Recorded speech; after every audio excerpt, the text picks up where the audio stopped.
wixii ka dambeeyay weerarkii khasaaraha badan dhaliyay ee maalmo ka hor ka dhacay isgoyska Soobe ee magaalada Muqdisho oo ay ka dambeeyeen maleeshiyaadka argagixisada ah ee Al-Shabaab waxaa soo baxay xogo sheegaya inuu isbedelay mowqifka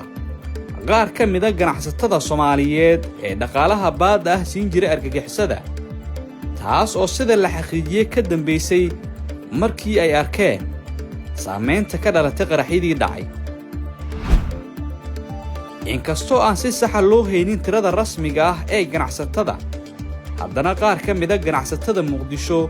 oo la hadlay xulashada wararka waxa ay sheegeen in badi ganacsatadu ay joojiyeen lacagihii Al-Shabaab la siin jiray dadka aan la hadalnay waxay noo kala saareen ganacsatada diiday inay bixiyaan lacagihii Al-Shabaab kuwaas oo loo kala saaray laba qaybood oo kala kow ganacsato diidmadooda ku sababeeyay inaanay jirin meel ay soo marsiyaan dhaqaalaha canshuur ahaanta ay u siiyaan argagixisada culays ka jira howlgallada hay'adda NISA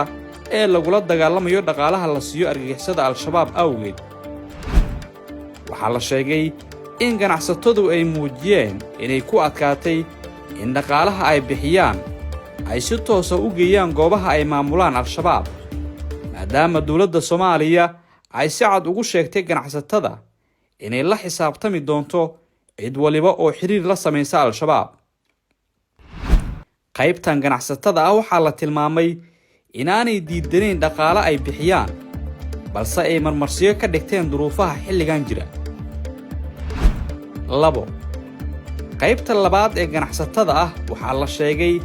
inay si toos ah u gaareen go'aan ah inaanay bixin doonin lacagihii baadda ahaa ee Al-Shabaab waxaa la sheegay in qaybtan ay aad uga walaaceen khasaaraha soo gaaray dadka shacabka ah ee aan waxba galabsan ee argagixisadu si macno darro ah ay ugu xasuuqeen isgoyska Soobe ee magaalada Muqdisho dadka qaar ayaa aaminsan in haddii dawladda Soomaaliya ay ku filnaato sugidda amniga ganacsatada Muqdisho iyo ilaalinta hantidooda ay meesha ka bixi karaan lacagaha la siiyo argagixisada lacagahaas oo loo adeegsado falalka arxan darrada ah ee lagula kaco shacabka Soomaaliyeed dawladda Soomaaliya ayaa labadii bilood ee la soo dhaafay ku howlanayd